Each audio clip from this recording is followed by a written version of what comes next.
Flock cameras are dividing entire communities like no street-closing car meet ever could. Because on the one hand, defenders will state that these automated license plate readers help protect the community by aiding police investigations into missing persons, stolen cars, and wanted fugitives.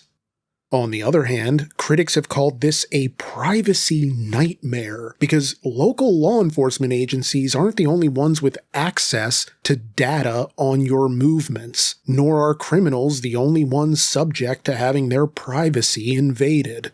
But what makes this all significantly worse for opponents of automated license plate readers is the reality that these cameras and their AI systems can't even guarantee that the people being singled out as criminals are actually criminals that these cameras were meant to identify. It's utterly ridiculous, and understandably, communities across the country are finally fighting back against ALPRs like Flock, in a desperate battle to win back some measure of automotive and personal privacy, as drivers across the country discover firsthand just how wrong these cameras can get it. Roman report at the end of the month, and I make what I want when I feel like discussing cars. It's not often that automotive journalists go viral, and when they do, you would hope it'd be for a positive reason. But that's not really what happened to The Drive's Joel Fetter, who was the star of body cam footage of a Flock-assisted police bust gone wrong.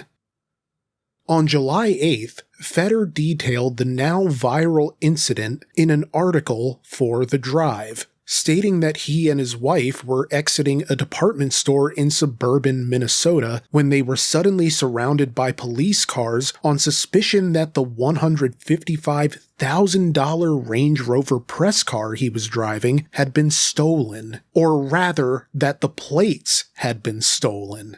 Police had been tracking the Range Rover through Flock cameras, waiting for an opportunity to pop out and surround him like a pack of mosquitoes on a summer leg. But to the surprise of the police officers and basically no one else, the Flock cameras were wrong. The Range Rover was misidentified as a stolen vehicle due to a simple input error committed thousands of miles away in Los Angeles that the Flock camera's AI couldn't compensate for because, well, it wasn't really designed to. As the Electronic Frontier Foundation notes, automated license plate readers, or ALPRs, use, quote, a combination of high-speed cameras and optical character recognition technology that can identify license plates and turn them into machine-readable text. The cameras can also be mounted on police cars or other vehicles such as tow trucks to passively collect license plate scans during routine patrols or to surveil specific communities by driving systematically through targeted neighborhoods. After the plate data is collected, the ALPR systems upload the information to a central database along with the time, date, and GPS coordinates. Cops can search these databases to see where drivers have traveled or to identify vehicles that visited certain locations. Police can also add license plates under suspicion to hot lists, allowing for real-time alerts when a vehicle is spotted by an ALPR network. End quote. Now, as Fetter states in his article, this press car bore New Jersey manufacturer plates, which have a set of numbers in the middle that are smaller than the characters on either side. So the plate here is listed as 3410 DTM, with the 10 being the smaller number in the middle. Flock gets its information from the National Crime Information Center database, and presumably the license plate must have been logged incorrectly in the NCIC database, because it was recorded in the log as just 34 DTM without the 10. So the Flock camera apparently just flagged any Range Rover with that partial plate. Yet even if the officer had recorded the accurate plate number, an ALPR like Flock can only log plates that are legible to its systems. And a unique plate like this might not have been, for reasons we'll get to a bit later.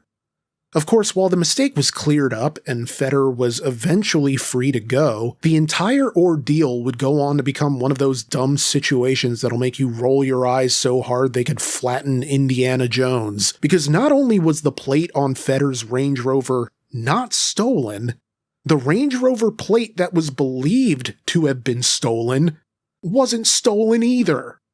That Range Rover had been used for a photo shoot, after which its plate was misplaced, and so the dealer had to report it to the police as having been lost. And it would seem that the system didn't really differentiate between a plate being lost or being stolen. Either way, this all resulted in a completely innocent man and his wife being surrounded by armed police officers like they'd just stolen the Declaration of Independence. Now, Fetter wrote a follow-up article in which Flock's chief communications officer Joshua Thomas noted that even if the 10 had been a normal size on the plate, the system still would have flagged it because, for better or worse, the system is trained to operate on partial plates, since that's sometimes all that law enforcement has to work with. So if 34 DTM was all that the system had, it was still going to look for any license plate that had 34 DTM, whether the middle number was 10 or, as was the case with the actual missing plate, the middle number was 3. And to Thomas's credit, he wasn't really trying to come at it from a standpoint of simply defending Flock cameras, at least from his perspective, but rather trying to understand how this could have happened in the first place. And it would appear that law enforcement in this case acted outside of Flock's recommended protocols, which is to, believe it or not, verify that the plate they're looking for is actually a match with the plate that was pinged. Revolutionary concept here. For his part, Thomas would note that Flock is taking measures to mitigate the effect of human input errors, but that's gotta be easier said than done, right? And a good effort to get this done probably isn't good enough when the stakes are this high. A report by Business Insider back in March cited a case from April 2024, in which an Ohio man named Brandon Upchurch was detained on suspicion of stealing a truck that was legally registered to him. Upchurch was hesitant to get out of his vehicle since he hadn't done anything wrong, but he did comply eventually and started to get on his knees. The officer saw this and presumed that Upchurch was planning to run, but had just tripped, so he released his police dog, who went on to pounce on Upchurch and ram his head into the ground, and then bite down on his arm. And to add insult to injury, Upchurch was sent to the county jail after his wounds were treated, and charged with resisting arrest and obstructing official business. And what do you know? Turns out the police had been alerted to this supposedly stolen truck by Flock. Business Insider states that Flock monitors and collects misread rates, but that they declined to provide the publication with the specifics about that data, with a spokesperson noting that, quote, "We have strong confidence in our models and continuously improve them through ongoing optimization and testing." End quote. But the spokesperson goes on to add that they don't offer the accuracy figure because the performance of the flock cameras depends on the design of the license plate and other factors like the lighting conditions and the environment. And this is where we come back to the issue of license plates needing to be legible. To the best of my knowledge, there is no federally mandated or standardized typeface for license plates in the United States. It's up to the individual state. Otherwise, I'm not sure collecting license plates would be as popular or fashionably decorative as it is, if it even still is. But this opens up the issue that some states have license plates that are more legible than others to an AI system that only seems to kinda know what it's doing. Even ignoring the typeface, some license plates have wacky designs that can intermingle with or otherwise obscure the plate number's legibility. I mean, look at a Florida plate. A phallic mess of circumcision silhouettes and oranges the size of a man's biological seed garage. The design underlaps the typeface in such a way that it's not inconceivable that it could mess with an AI system's ability to make out the plate number. Ohio has a fairly clean plate design, without any juiceable fruit taking up surface real estate. But even then, Flock still got it wrong in Brandon Upchurch's case, as the system misread a 7 as a 2. Mistakenly matching his plate with one flagged as stolen and sending an innocent man to the hospital and then to county jail. Now, automated license plate recognition isn't exactly new. In fact, ALPR technology dates all the way back to 1976, when the UK's Police Scientific Development Branch began utilizing plate tracking as an anti-terrorism measure. In the decades that followed, they spread around the globe, although ALPR technology was mostly limited to major metropolitan areas with the funding to afford the pricey infrastructure demands and utility costs that were necessary to install these things and to keep them operational. But then, if they're so expensive, how did they become so prevalent? Even in areas that you wouldn't think would have the budget to afford these cameras. Well, Flock is far from the only ALPR company on the market. But when they were founded in Atlanta, Georgia in 2017, they operated through a unique business model. You see, Flock cameras are solar-powered and cellular, thereby reducing electrical and network infrastructure costs.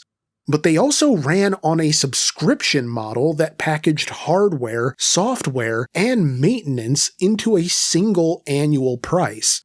So you had the cost benefits for one, but you also had significant potential reach, because Flock cameras allowed law enforcement to tap into a broader network of private users and businesses. Now, of course, these other users needed to first opt into sharing with law enforcement. But that mom-and-pop bakery that keeps getting robbed? That's exactly what they're gonna do, since these cameras are presented as being way more technologically sophisticated than simple CCTV cameras. And from all appearances, they are. For instance, while ALPRs don't have facial recognition capabilities, they can track individuals, since a lack of facial recognition doesn't really preclude the camera from being able to make out personal details. And from an automotive standpoint, they can not only track the color, make, and model of your car, but even modifications and flaws. Roof racks, temp tags, bumper stickers, it's all capable of being logged as machine-readable information that theoretically provides police with more to go on than just a grainy image of a possible suspect. And with Flock extending their hardware into the drone space and even into mobile security trailers, I can understand why a business would subscribe. Flock projects an identity of comprehensive, protective surveillance that fills in the gaps of police capability. But if the goal for Flock is to protect public safety, the message kind of gets undermined when entire communities are being opted into a surveillance network that extends far outside the bounds of that community and without their direct consent. Flock makes it clear on their website that they do not sell your data to third parties and will not provide law enforcement access to your camera if you don't allow it. And if you're a private customer with a Flock camera, that's all well and good. But the decision on whether or not to grant access to third parties rests with whomever controls the Flock subscription, not with whomever is being surveilled or having their information collected. For example, Flock denies that US Border Patrol has access to their database, but an October 2025 audit by the University of Washington's Center for Human Rights found, quote, limited cases of law enforcement agencies in Washington state conducting side-door searches on behalf of federal immigration enforcement agencies. End quote. Reportedly, Flock pilot programs with federal agencies have been put on hold for the time being. So I guess technically, Flock isn't contracting with the federal government, although that's really just semantics. But in the grand scheme of things, the federal government doesn't even need to have a contract with Flock to have access to their database if local law enforcement agencies agree to conduct database searches on the government's behalf. And I know the argument is that, well, if you aren't doing anything wrong, you have nothing to worry about, right? But that presumes that these cameras are far more effective at catching actual criminals than the data would suggest.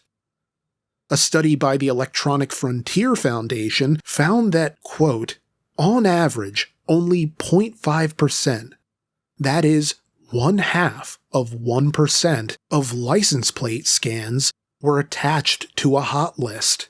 This means that 99.5% of the license plates captured by ALPR are actually not connected to a public safety interest at the time they are captured. End quote. And of course, most people aren't criminals, so naturally most people recorded by these cameras aren't going to be criminals.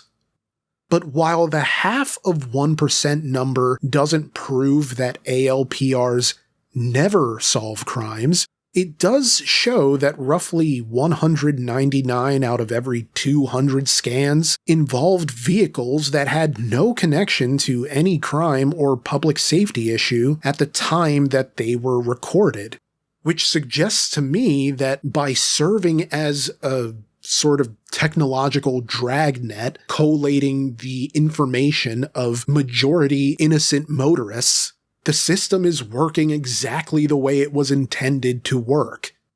But okay, let's say for argument's sake that ALPRs like Flock are a significant investigative tool for law enforcement.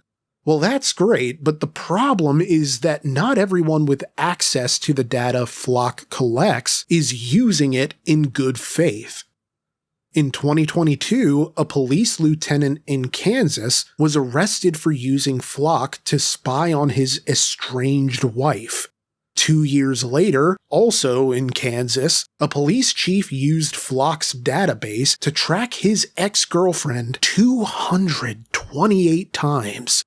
Just last week, a detective in Central Florida was arrested for allegedly using Flock and other law enforcement databases to spy on her husband's ex-wife. Another Kansas man was targeted by his local police department for writing an op-ed piece criticizing them. And what the hell are you guys even doing over there in Kansas? Working on your pulled pork recipe in between violating each other's civil liberties? What even is this? But perhaps most alarmingly of all, Last November, a Colorado woman's Rivian was wrongfully connected to a theft by flock cameras, and the result was that she then had to go and collect her own evidence to prove her innocence before police would drop the case. So now, this supposed tool to keep people safer is something that can be used for harassment, retaliation, and stalking, and arguably at worst, for falsely accusing you of a crime and then moving the goalposts on burden of proof. So naturally, people aren't really all that happy about any of this, and some communities are downright fed up. And this is where I want to talk about some of the good news from the month of July 2026 for people who are vehemently anti-ALPR. Tennessee Representative Tim Burchett has introduced a bill to block federal agencies from purchasing or accessing automated surveillance systems. And he even spoke to Knox County Mayor, the Big Red Machine Kane, about getting them the flock out, as I sit here wondering how the Undertaker's fake brother gets to rule over an entire county, much less one that houses the Sun Sphere. But in some of the low-key best news of the month, Flock finally decided to end its pilot program for a distress detection feature on their audio detection device, which currently flags sounds like fireworks and gunshots and car crashes, but with distress detection would now also factor in sounds like screams, which feels like a really hit or miss concept in general. And I'm not even sure that gunshot detection is the best idea, because anyone who's been in America on July 4th, or even just the summer in general, should know why this kinda seems like a bad idea, as similar systems like the ShotSpotter gunshot detection system have come under fire, no pun intended, I did not intend that pun and you cannot prove that I did, have come under fire for their inaccuracy, or at the very least, for the ease with which they can be misinterpreted. Case in point, a teenager nearly got shot back in 2024 when police officers responded to an alert from the ShotSpotter system and opened fire because they mistook the fireworks the teenager set off for gunshots. So while the distress detection feature is going away, which appears to be for the best because I don't think every single instance of noise in the street deserves an armed police presence, gunshot detection systems, at least for the time being, don't seem to be going anywhere. Yet the safety risks do seem secondary to the privacy concerns when it comes to jurisdictions rethinking their relationship with Flock. The Los Angeles Police Department, one of the largest metropolitan police forces in the country, is scaling back their use of Flock cameras due to privacy concerns over who actually controls the data being collected. Meanwhile, commissioners in Monroe County, Indiana, voted to terminate their contract with Flock and even paid a $3,000 removal charge to get the cameras removed sooner than the September 2027 agreement termination date.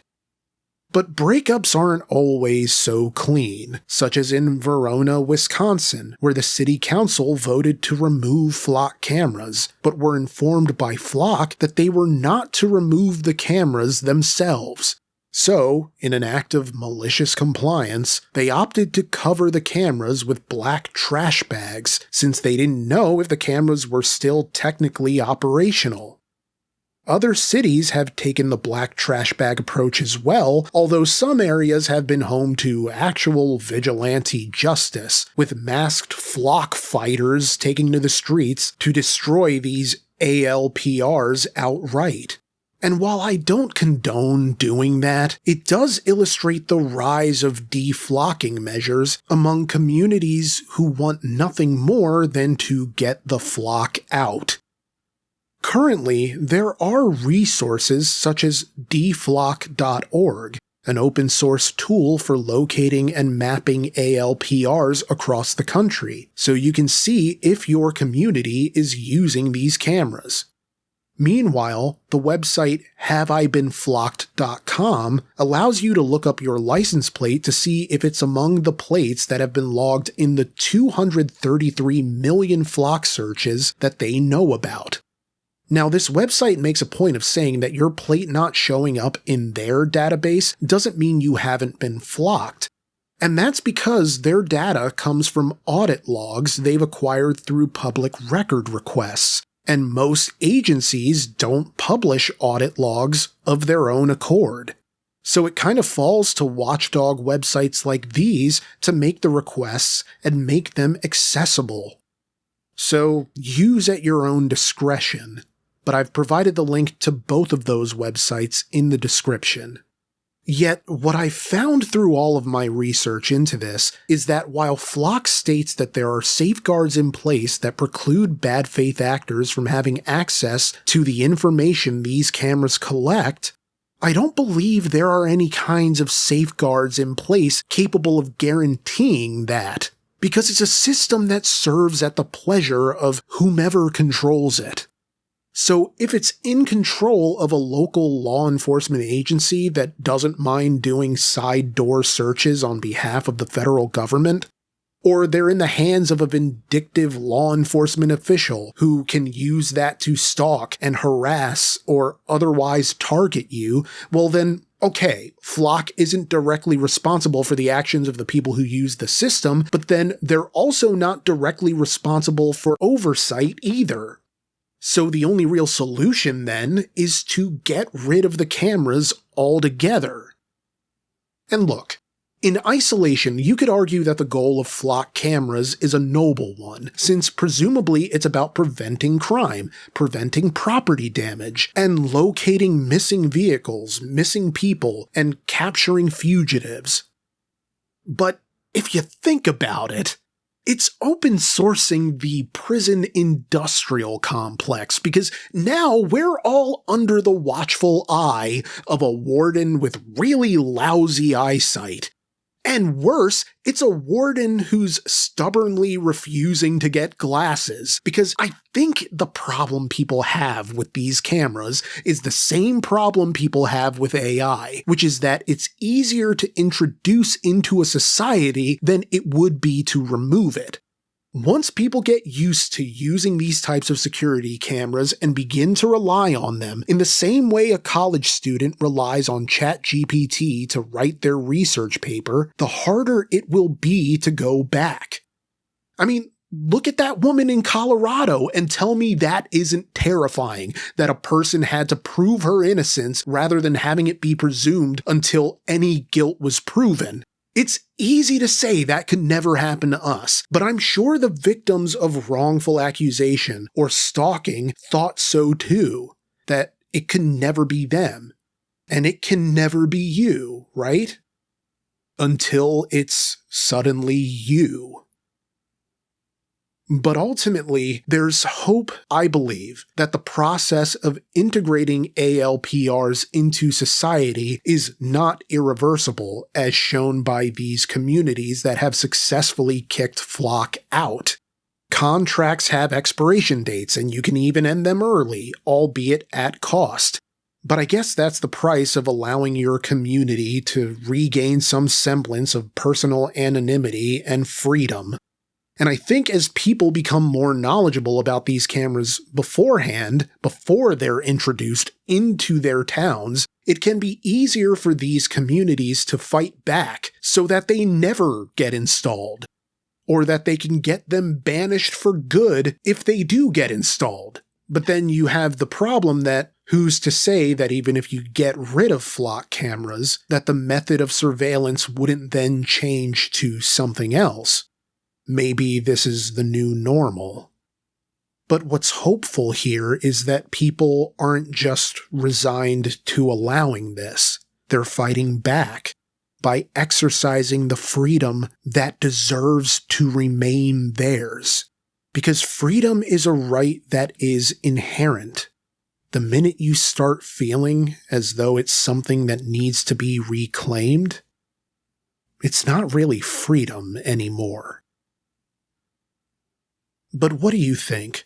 Do flock cameras have more of a potential benefit for society than perhaps we're giving them credit for having? Or do automated license plate readers need to become a thing of the past? Have you ever been falsely accused of a crime due to an automated license plate reader? What are your experiences with flock cameras, if you've had any at all? I want to hear all of your stories and read all of your thoughts. So chat me up in the comments. I'll be in there. Keep a lookout for my screen name. It's Limited Time Roman. And if you enjoyed the video, please like, comment, subscribe, or even share the video with someone you think might enjoy it. But if you'd like to support the channel in the biggest possible way, join us on Patreon for just $1 to get videos early and ad-free along with other exclusive content. But regardless, your viewership is enough. And I thank you for the gift of your time, and have a great, outstanding, flock-free rest of your week.